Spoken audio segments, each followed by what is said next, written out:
Plus two പരീക്ഷകളിൽ സ്ഥിരമായി ചോദിക്കുന്ന ഒരു ഭാഗമാണ് പാരലൽ പ്ലേറ്റ് കപ്പാസിറ്ററിന്റെ കപ്പാസിറ്റൻസ് കണ്ടുപിടിക്കുക എന്നുള്ളത്. പാരലൽ പ്ലേറ്റ് കപ്പാസിറ്ററിനെ പറ്റി ധാരാളം കാര്യങ്ങൾ പറയാനുണ്ടെങ്കിൽ പോലും നമ്മുടെ എക്സാമിന് വേണ്ട ഡെറിവേഷൻ ഭാഗം മാത്രമാണ് ഇന്നത്തെ ക്ലാസ്സിലൂടെ നമ്മൾ മനസ്സിലാക്കാൻ ശ്രമിക്കുന്നത്. പേര് സൂചിപ്പിക്കുന്നത് പോലെ പാരലൽ പ്ലേറ്റ് കപ്പാസിറ്ററിൽ രണ്ട് പ്ലേറ്റുകൾ ഉണ്ടായിരിക്കും. ആ പ്ലേറ്റുകൾ പാരലലായി ഇങ്ങനെ വെച്ചിരിക്കുകയുമായിരിക്കും ചെയ്യുന്നത്. നിങ്ങൾക്ക് ഏത് ഷേപ്പിലുള്ള പ്ലേറ്റുകളും ഇവിടെ ഉപയോഗിക്കാം. സർക്കുലർ ഷേപ്പിലുള്ള പ്ലേറ്റുകൾ എനിക്ക് ഉപയോഗിക്കാം, റെക്ടാങ്കുലർ ഷേപ്പിലുള്ള പ്ലേറ്റുകൾ ഉപയോഗിക്കാം, സ്ക്വയർ ഷേപ്പിലുള്ള പ്ലേറ്റുകൾ ഉപയോഗിക്കാം. പക്ഷേ കണ്ടീഷൻ ഇതാണ്: ആദ്യം എടുക്കുന്ന അതേ പ്ലേറ്റിന്റെ ഷേപ്പ് ആയിരിക്കണം രണ്ടാമത് എടുക്കുന്ന പ്ലേറ്റ്. ആദ്യം എടുക്കുന്ന അതേ പ്ലേറ്റിന്റെ ഏരിയ ആയിരിക്കണം രണ്ടാമത് എടുക്കുന്ന പ്ലേറ്റിന്റെ ഏരിയ. ആദ്യം എടുക്കുന്ന അതേ പ്ലേറ്റിന്റെ സൈസ് ആയിരിക്കണം രണ്ടാമത് എടുക്കുന്ന പ്ലേറ്റിന്റെ സൈസ്. അപ്രകാരം രണ്ട് പ്ലേറ്റുകളും ഒരേപോലെ ഇരിക്കണം. ഏത് ഷേപ്പും എടുക്കാം. സർക്കുലർ ആണെങ്കിൽ ഇപ്പുറത്തുള്ളതും സർക്കുലർ. അപ്പോൾ ഞാൻ ഇവിടെ ഒരു റെക്ടാങ്കുലർ ഷേപ്പിലുള്ള ഒരു പാരലൽ പ്ലേറ്റ് കപ്പാസിറ്ററിനെ വരയ്ക്കാൻ പോവുകയാണ്. റെക്ടാങ്കുലർ ഷേപ്പ് നമ്മൾ ബോർഡിൽ വരയ്ക്കുമ്പോൾ ഏകദേശം ഇങ്ങനെ നമ്മൾ വരയ്ക്കുന്നു. അതേ ഷേപ്പും ഏരിയയും സൈസും ഉള്ള മറ്റൊരു പ്ലേറ്റും പാരലലായി ഞാൻ ഇപ്പുറത്തെ വശത്തും വെച്ചിരിക്കുകയാണ്. ഇപ്പോൾ നിങ്ങൾക്ക് കാണാൻ സാധിക്കും രണ്ട് പ്ലേറ്റുകൾ പാരലലായി വെച്ചിരിക്കുകയാണ്. ഇങ്ങനത്തെ ഒരു അസോസിയേഷനെ പാരലൽ പ്ലേറ്റ് കപ്പാസിറ്ററായി നമുക്ക് ഉപയോഗിക്കാൻ സാധിക്കും. ഈ പാരലൽ പ്ലേറ്റിന്റെ ഒരു തകിടിലേക്ക്, ഒരു പ്ലേറ്റിലേക്ക് ഞാൻ +q ചാർജിനെ കൊടുക്കുകയാണ്. നിങ്ങൾക്കറിയാം, +q ചാർജിനെ നമ്മൾ ഒരു പ്ലേറ്റിലേക്ക് കൊടുക്കുമ്പോൾ ഇവിടെ മുഴുവൻ പ്ലസ് ചാർജുകൾ കൊണ്ട് നിറയും. അതോടൊപ്പം മറ്റൊരു പ്ലേറ്റ്, അപ്പുറത്തെ പ്ലേറ്റിൽ ഞാൻ എർത്തുമായി കണക്ട് ചെയ്യുകയും ചെയ്തിരിക്കുകയാണ്. +q ചാർജ് ഒന്നാമത്തെ പ്ലേറ്റിലേക്ക് കൊടുക്കുന്നു, രണ്ടാമത്തെ പ്ലേറ്റോ എർത്തിലേക്ക് കണക്ട് ചെയ്യുകയും ചെയ്യുന്നു. ഇവിടെ +q ചാർജ് ഒന്നാമത്തെ പ്ലേറ്റിനെ പ്ലേറ്റ് നമ്പർ A എന്ന് വിളിക്കുന്നു, രണ്ടാമത്തെ പ്ലേറ്റിനെ പ്ലേറ്റ് നമ്പർ B എന്നും വിളിക്കുന്നു. ഒന്നാമത്തെ പ്ലേറ്റിലേക്ക് +q ചാർജിനെ കൊടുക്കുമ്പോൾ ഇവിടെ മുഴുവൻ പ്ലസ് ചാർജുകൾ കൊണ്ടാണ് നിറയും. ഇലക്ട്രോസ്റ്റാറ്റിക് ഇൻഡക്ഷൻ എന്ന ഫിനോമിനൻ മൂലം ബിയിലുള്ള മൈനസ് ചാർജുകൾ പ്ലേറ്റിന്റെ ഉള്ളിലേക്ക് വരികയും പ്ലസ് ചാർജുകൾ പുറത്തേക്ക് തള്ളപ്പെടുകയും ചെയ്യുന്നു. എന്നാൽ ഈ പ്ലസ് ചാർജുകൾ, ഇവിടെ ഉണ്ടാകുന്ന പ്ലസ് ചാർജുകൾ എർത്തിൽ കൊടുത്തിരിക്കുന്നത് മൂലം മുഴുവനായി എർത്തിലേക്ക് പോവുകയും ചെയ്യുന്നു. അങ്ങനെ ഫൈനലായി നമുക്ക് ലഭിക്കുന്നത് +q ചാർജ് ഇവിടേക്ക് കൊടുക്കുമ്പോൾ ഈ A പ്ലേറ്റിൽ മുഴുവൻ പ്ലസ് ചാർജുകൾ നിറയുകയും B പ്ലേറ്റിൽ ആകെ മൈനസ് ചാർജുകൾ മാത്രമായി മാറുന്നു. എന്താണ് ഫൈനലായി സംഭവിക്കുന്നത്? A പ്ലേറ്റിൽ പ്ലസ് ചാർജുകൾ മാത്രവും B പ്ലേറ്റിൽ മൈനസ് ചാർജുകൾ മാത്രവും സംഭവിക്കുന്നു. ആ മൈനസിനെ ഞാൻ ഇവിടെ മാർക്ക് ചെയ്യുകയാണ്. A പ്ലേറ്റിൽ മുഴുവനായി പ്ലസ് ചാർജുകളും B പ്ലേറ്റിൽ മുഴുവനായി മൈനസ് ചാർജുകളും. ഇപ്പോൾ നിങ്ങൾക്ക് ഈസിയായി ഒരു കാര്യം കണ്ടുപിടിക്കാൻ സാധിക്കും: എങ്ങോട്ടായിരിക്കും ഇലക്ട്രിക് ഫീൽഡ് ഇന്റൻസിറ്റിയുടെ ഡിറക്ഷൻ. ഇലക്ട്രിക് ഫീൽഡ് ഇന്റൻസിറ്റിയുടെ ഡിറക്ഷൻ നിങ്ങൾക്ക് അറിയാവുന്നതാണ്. എപ്പോഴും പോസിറ്റീവിൽ നിന്നും നെഗറ്റീവിലേക്കായിരിക്കും. പോസിറ്റീവിൽ നിന്നും നെഗറ്റീവിലേക്ക്, പോസിറ്റീവിൽ നിന്നും നെഗറ്റീവിലേക്ക്, പോസിറ്റീവിൽ നിന്നും നെഗറ്റീവിലേക്ക്. ഇങ്ങനെ ഇലക്ട്രിക് ഫീൽഡ് ഇന്റൻസിറ്റിയുടെ ഡിറക്ഷനും ഞാൻ മാർക്ക് ചെയ്തിരിക്കുകയാണ്. ഇവിടെ പ്ലസിന്റെ മൈനസിന്റെ വാല്യൂസ് എല്ലാം തുല്യമായതുകൊണ്ട് ഇതൊരു യൂണിഫോം ഇലക്ട്രിക് ഫീൽഡ് ആയിട്ടും എനിക്ക് മനസ്സിലാക്കുവാൻ സാധിക്കും. പ്ലേറ്റുകൾ ഞാൻ ഇവിടെ വെച്ചിരിക്കുന്നത് ഒരു ചെറിയ ഡിസ്റ്റൻസ് അകലത്തിലാണ്. ആ ഡിസ്റ്റൻസിനെ D എന്ന് ഞാൻ വിളിക്കുകയാണ്. രണ്ട് പ്ലേറ്റുകളും D ഡിസ്റ്റൻസ് അകലത്തിൽ, D എന്നത് വളരെ ചെറിയൊരു ഡിസ്റ്റൻസ് ആണ്. D ഡിസ്റ്റൻസ് അകലത്തിലായിട്ടാണ് രണ്ട് പ്ലേറ്റുകളെ ഞാൻ ഇവിടെ വെച്ചിരിക്കുന്നത്. അങ്ങനെ ഈ ഫിഗറിലൂടെ പാരലൽ പ്ലേറ്റ് കപ്പാസിറ്ററിന്റെ പല കാര്യങ്ങളും നമ്മൾ മനസ്സിലാക്കി കഴിഞ്ഞു. രണ്ട് പ്ലേറ്റുകൾ ഒരേപോലെ, ഒരേ ഏരിയയിലുള്ള, ഒരേ ഷേപ്പിലുള്ള രണ്ട് പ്ലേറ്റുകൾ ഞാൻ ഇവിടെ എടുത്തിരിക്കുകയാണ്. ആ പ്ലേറ്റിൽ +q ചാർജ് ഞാൻ ഒരു പ്ലേറ്റിലേക്ക് കൊടുക്കുന്നു, മറ്റൊരു പ്ലേറ്റ് എർത്തിലേക്ക് കണക്ട് ചെയ്യുന്നു. ഈ രണ്ട് പ്ലേറ്റുകളും ഞാൻ D ഡിസ്റ്റൻസ് അകലത്തിൽ സെപ്പറേറ്റ് ചെയ്യപ്പെട്ട് വെച്ചിരിക്കുകയാണ്. D ഡിസ്റ്റൻസ് എന്ന് പറയുന്നത് വളരെ ചെറിയൊരു ഡിസ്റ്റൻസ് ആയിരിക്കണം. ഫിഗറിന് ശേഷം എന്തായിരിക്കണം നമ്മൾ കണ്ടുപിടിക്കേണ്ടത്? ഇവിടെ ഇലക്ട്രിക് ഫീൽഡ് ലൈൻസിന്റെ ഫിഗർ ഞാൻ ഇവിടെ വരച്ചിട്ടുണ്ട്. ഇലക്ട്രിക് ഫീൽഡ് ഇന്റൻസിറ്റി ഈ പ്ലേറ്റുകൾക്കിടയിൽ എത്രത്തോളമാണ് എന്ന് നമ്മൾ മനസ്സിലാക്കേണ്ടിയിരിക്കുന്നു. ഒന്നാമത്തെ പ്ലേറ്റിന്റെ രണ്ടാമത്തെ പ്ലേറ്റിന്റെ ഇലക്ട്രിക് ഫീൽഡ് ഇന്റൻസിറ്റി കൂട്ടുമ്പോഴായിരിക്കും നമുക്ക് ഇതിനുള്ളിലുള്ള ഇലക്ട്രിക് ഫീൽഡ് ഇന്റൻസിറ്റിയുടെ വാല്യൂ ലഭിക്കുന്നത്. നിങ്ങൾ കഴിഞ്ഞ ക്ലാസ്സിൽ ഗോസ് തിയറത്തിന്റെ ആപ്ലിക്കേഷനിലൂടെ പഠിച്ച ഒരു കാര്യമുണ്ട്.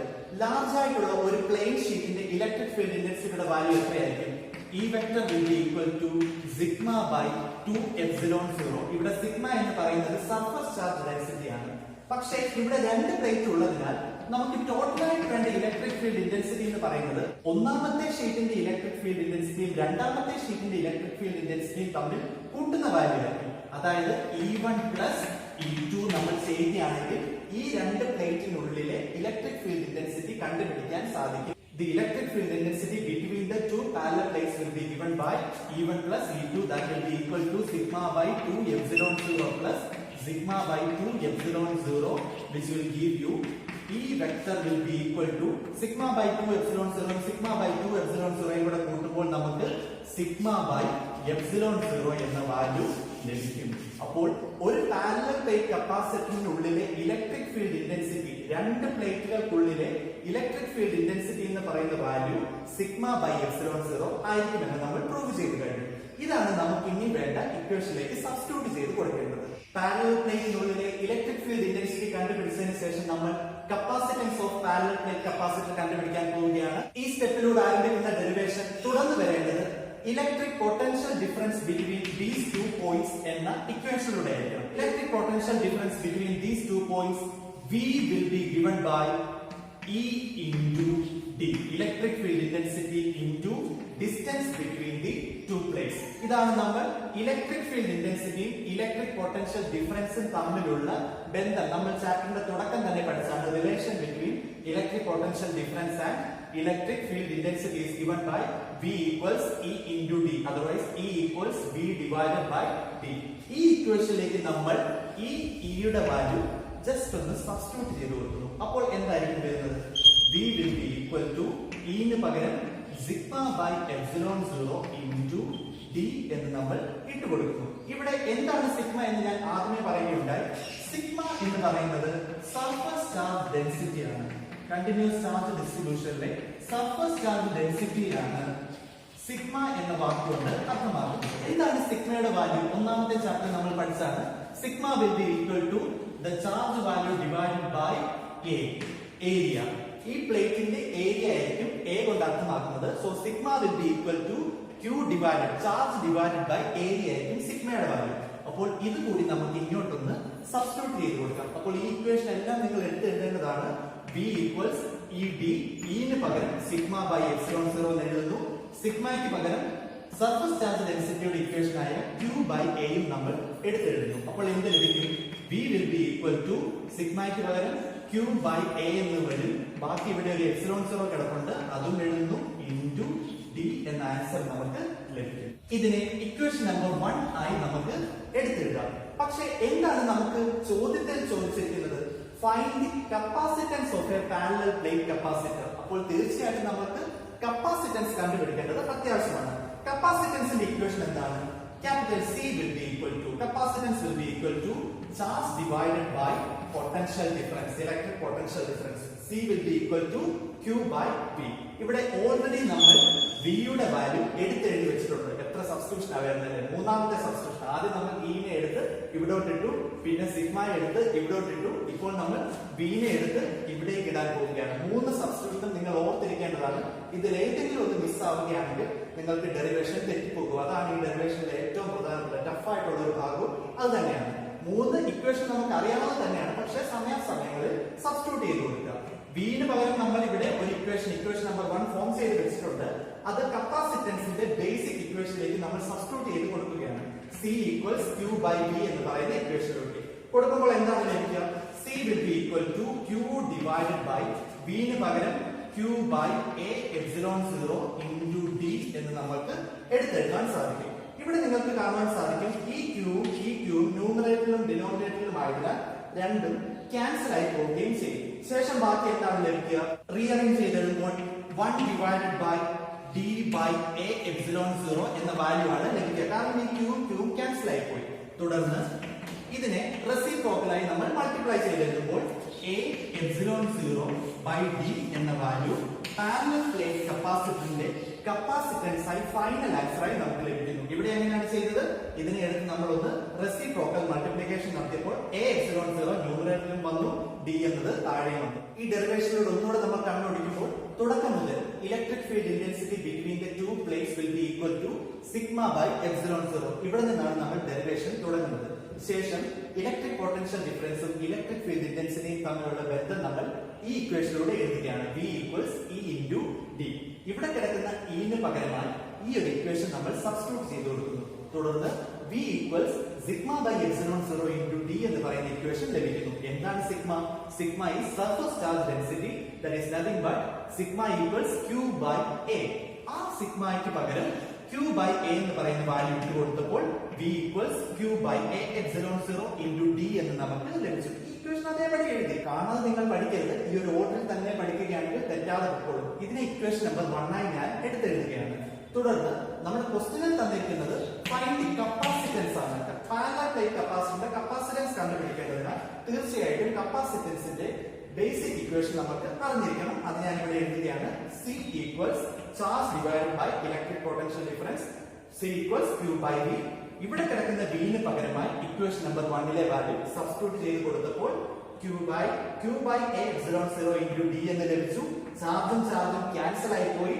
തുടർന്ന് ഫൈൻഡ് ഇക്വേഷന് വേണ്ടി ഇതിനെ മുകളിലേക്ക് റെസിപ്രോക്കൽ മൾട്ടിപ്ലിക്കേഷൻ നടത്തിയപ്പോൾ capital C will be equal to A epsilon 0 by D എന്ന ഇക്വേഷൻ നമുക്ക് ലഭിച്ചു. ഇവിടെ D എന്ന് പറയുന്നത് മറന്നു പോകരുത്, ഡിസ്റ്റൻസ് ബിറ്റ്വീൻ ദി ടു പ്ലേറ്റ്സിന്റെ വാല്യൂ ആണ്.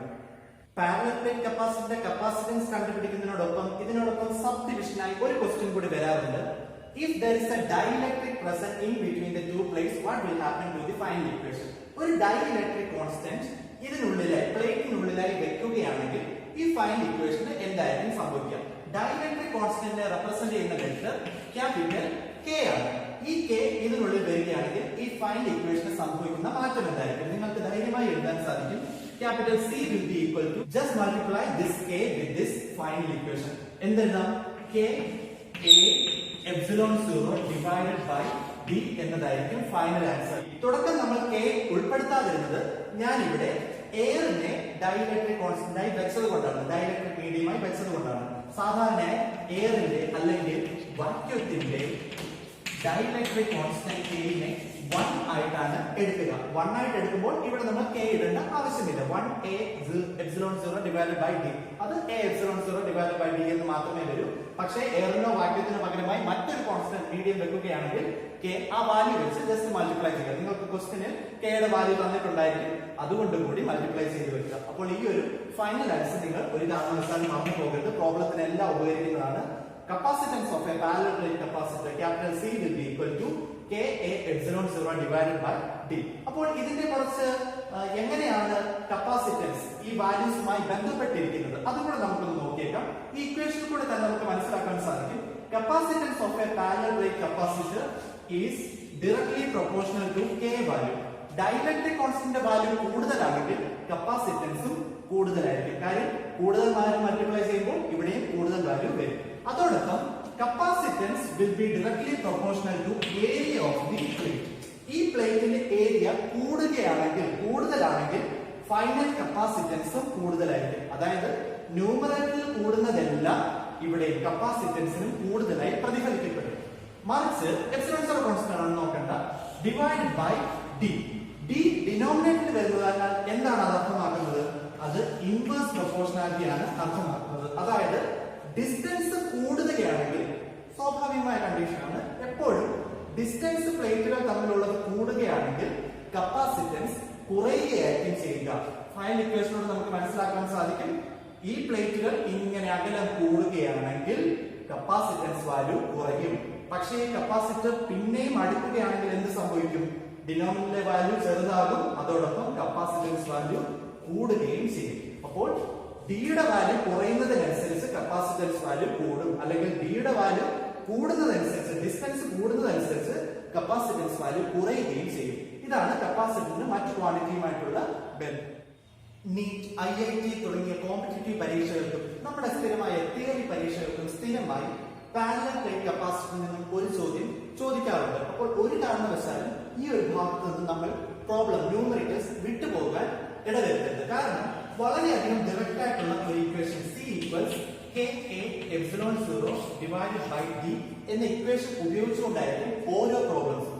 ഈ ഇക്വേഷൻ അറിയാമെങ്കിൽ നിങ്ങൾക്ക് എൻട്രൻസിന് ഒരു പ്രോബ്ലം ഷുവർ ആയിരിക്കും. ആ ഒരു പ്രോബ്ലം കിട്ടുന്നതിലൂടെ നിങ്ങളുടെ റാങ്ക് 10,000-ഓളം ആയിരിക്കും ഇൻക്രീസ് ചെയ്യുക. അപ്പോൾ ഒരു പ്രോബ്ലം നിങ്ങൾ വിട്ടുകളയുന്നത് പ്രത്യേകിച്ച് ഇത്രയും സിമ്പിൾ ലെവലിലുള്ള പ്രോബ്ലംസ്. അപ്പോൾ അത് മനസ്സിലാക്കുന്നതിന് വേണ്ടി ഇവിടെ ഞാൻ ഒരു പ്രോബ്ലം തന്നിരിക്കുകയാണ്.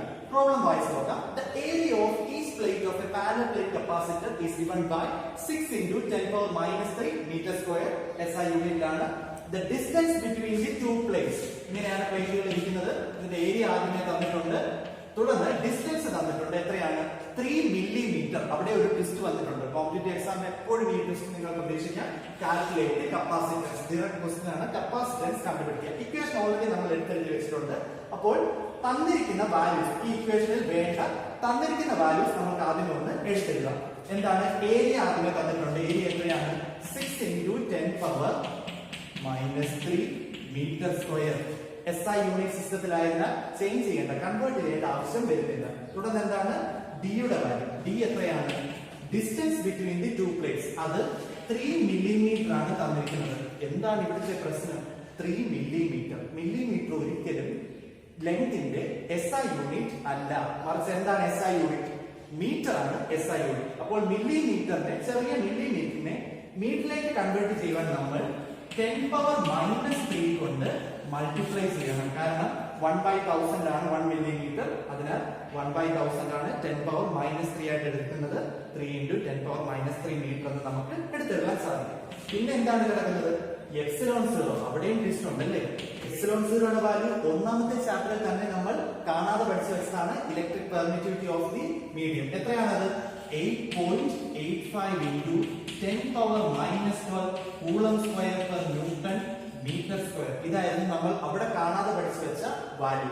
ഇവിടെ കെയുടെ വാല്യൂ, ഡൈഇലക്ട്രിക് കോൺസ്റ്റന്റ് ഒന്നും തന്നിട്ടില്ല എന്ന് വെച്ചാൽ അത് ഫ്രീ സ്പേസ്. കെയുടെ വാല്യൂ എത്രയാണ്? ഞാൻ മുമ്പ് പറയുകയുണ്ടായി 1 തന്നെയാണ്. അപ്പോൾ ഇവിടെ ഇക്വേഷൻ ആയിട്ട് നമുക്ക് ഇങ്ങനെ എഴുതാം: A epsilon 0 by D. എയുടെ value 6 into 10 power minus 3 into epsilon 0യുടെ value 8.85 into 10 power minus 12 whole divided by D യുടെ വാല്യൂ ഡയറക്റ്റ് ആയി 3 into 10 power minus 3 എന്ന് നമ്മൾ കൊടുക്കുന്നു. ഇവിടെ നിന്ന് നമ്മൾ എൻട്രൻസിലൊക്കെ സാധാരണ ചില കുട്ടികളുണ്ട് 8.85നെ 6 കൊണ്ടൊക്കെ അങ്ങ് മൾട്ടിപ്ലൈ ചെയ്തു. അങ്ങനെ ചെയ്യുമ്പോൾ നമുക്ക് 10 ക്വസ്റ്റ്യൻ ചെയ്യാനുള്ള സമയം ഒറ്റയായിട്ട് ഒരു ക്വസ്റ്റ്യൻ തന്നെ അങ്ങ് തീർന്നു കിട്ടും. എൻട്രൻസിലൊക്കെ നമുക്ക് ഓപ്ഷൻ തന്നിട്ടുണ്ടായിരിക്കും. ആ ഓപ്ഷനിൽ നിന്നും സ്യൂട്ടബിൾ ആയിട്ടുള്ള ഏറ്റവും അടുത്ത് കിടക്കുന്ന വാല്യൂ ആയിരിക്കും എടുത്തെഴുതേണ്ടത്. അപ്പോൾ അതെങ്ങനെയാണ് 2 സെക്കൻഡ് കൊണ്ട് അല്ലെങ്കിൽ 3 സെക്കൻഡ് കൊണ്ട് ആൻസർ കണ്ടുപിടിക്കേണ്ടതെന്ന് ഇപ്പോൾ ടെക്നിക്ക് പഠിപ്പിച്ചു തരാം.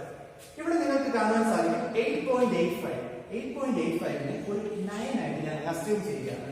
9 into 6 എത്രയാണ്? 54 ആണ്. ഓക്കെ ആണല്ലോ? ഏകദേശം 54. 54 divided by 3. 54 divided by 3 എത്രയാണ്? ഡയറക്റ്റ് ആൻസർ ആണ് 18 ആണ്. അപ്പൊ നോക്കിയേ, ഇത്രയും ഭാഗം വന്നു കഴിഞ്ഞു. പിന്നെ പവേഴ്സ് മാത്രമേ കിടക്കുള്ളൂ. 10 പവർ മൈനസ് 3, 10 പവർ മൈനസ് 12 കൂട്ടുമ്പോൾ എന്ത് കിട്ടും? 10 പവർ മൈനസ് 15 ഡിവൈഡ് ബൈ താഴെ കിടക്കുന്ന മൈനസ് 3. ആ മൈനസ് 3 മുകളിലേക്ക് ചെല്ലുമ്പോഴും 10 പവർ പ്ലസ് 3 ആയിട്ട് മാറും. തുടർന്ന് 18 into minus 15 plus 3 എത്രയായിരിക്കും ആൻസർ? 10 പവർ മൈനസ് 12 എന്ന ആൻസർ ആയിരിക്കും നമുക്ക് ലഭിക്കുക. കപ്പാസിറ്റൻസിന്റെ ബേസിക് ആയിട്ടുള്ള SI യൂണിറ്റ് എത്രയാണ്? ഫാരഡ് ആണ്. അതും നിങ്ങൾ മറന്നു പോകരുത്. 18 into 10 power minus 12 ഫാരഡ്. അതല്ലെങ്കിൽ ഇവിടെ വെച്ച് തന്നെ -3 കൂടെ 10 power minus 3 കൂടെ ക്യാൻസൽ ആക്കാൻ സാധിക്കും. ബാക്കി കിടക്കുന്ന 6 into 9 54 divided by 3 that will be equal to 18 into 10 power minus 12 farad. അതല്ലെങ്കിൽ ചിലപ്പോൾ എൻട്രൻസ് ക്വസ്റ്റ്യനിൽ ഇങ്ങനെയായിരിക്കും ഓപ്ഷൻ കിടക്കുന്നത് 18 പൈക്കോ ഫാരഡ്. കാരണം any number into 10 power minus 12നെ പൈക്കോ ആയിട്ടാണ് കൺവേർട്ട് ചെയ്യുന്നത്. അതായത് 10 പവർ മൈനസ് 12നെ പൈക്കോ എന്ന വാല്യൂ കൊണ്ടാണ് അഡ്ജസ്റ്റ് ചെയ്യുന്നത്. അപ്പോൾ നമ്മൾ 18 into 10 പവർ മൈനസ് 12 ഫാരഡിന് പകരമായി 18 പൈക്കോ ഫാരഡ് എന്നും എടുത്തെഴുതാൻ സാധിക്കും. 18 പൈക്കോ farad will be equal to 18 into 10 power minus 12 farad. മറിച്ച് ഇവിടെ 10 പവർ മൈനസ് 9 എന്നാണ് ആൻസർ ലഭിക്കുക എന്ന് കരുതുക. അപ്പോൾ എന്ത് എഴുതണം? 18 നാനോ ഫാരഡ് എന്ന് എടുത്തെഴുതണം. ഇതിന് പകരം 10 പവർ മൈനസ് 6 എന്നാണ് കിട്ടിയിരിക്കുക എന്ന് അസ്യൂം ചെയ്യുക. അപ്പോൾ എന്ത് എഴുതണം? -6 വരുമ്പോൾ മൈക്രോ ആണ് വരിക. മൈക്രോ എപ്പോഴും കോമൺ ആയിട്ടുള്ള ഒരു പ്രാക്ടിക്കൽ യൂണിറ്റ് ആണ്. എപ്പോഴും ചിലപ്പോൾ any number into 10 power minus 6 എന്ന് വരികയാണെങ്കിൽ കൺവേർട്ട് ചെയ്ത് മൈക്രോയിലേക്ക് മാറ്റിക്കുക. തുടർന്നുള്ള ക്ലാസ്സുകളിൽ കൂടുതൽ പ്രോബ്ലം ഓറിയന്റഡ് ആയിട്ടുള്ള കൺസെപ്റ്റ്സ് നമ്മൾ പഠിക്കുന്നതാണ്. അതിനായി നമുക്ക് കാത്തിരിക്കാം. Bye students.